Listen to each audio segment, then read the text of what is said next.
And another thing with Caleb, obviously the fight's still a little ways out, but working with Andre Ward up in the Bay with SOG. I like that.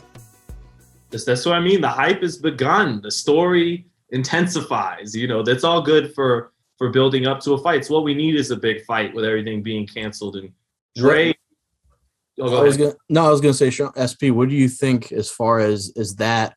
Obviously, Andre Ward isn't gonna all of a sudden be his trainer or anything like that. What can you gain being around somebody like Andre Ward for a little bit of time? If you can pick up on the trades that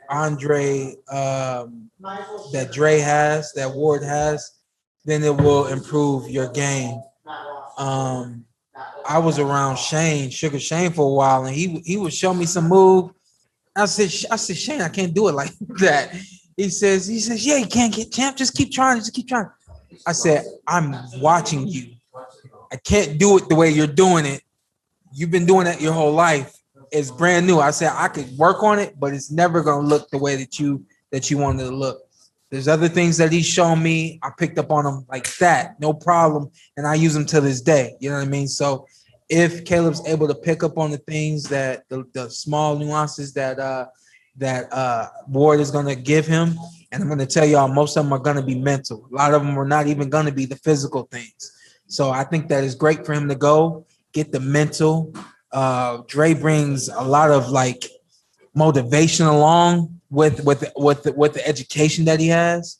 Pick up on that, then go wherever else you're gonna go to get the physical presence that you're gonna need to have against Canelo. I mean, I'm talking about finding guys who can spar with that type of intensity that he's gonna see night of. He doesn't want to wait until night of to feel that type of intensity. He needs to feel it along the way. Not every sparring session, but definitely along the way, because that's going to do what?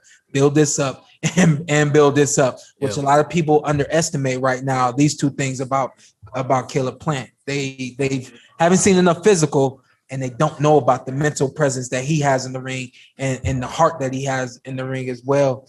But I think that he's well on his way to having a really good camp. Is Dre one of the best guys to learn from? Is he like if there's like a Mount Rushmore of guys maybe to learn from?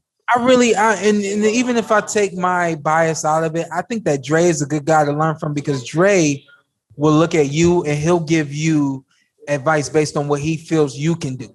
He's not going to give you Andre Ward advice and expect you to be Andre Ward. He's going to give Caleb Plant advice with a little mix of this is what Ward might do, could do, what you might do, could do, and then allow Caleb to handle the rest. So yeah, I do think that he is a great guy to get advice from, because he's not somebody who's going to come into camp and try to change the camp, change the fighter. He's going to give the fighter education based on what he knows the fighter can do. And you've seen me on TV.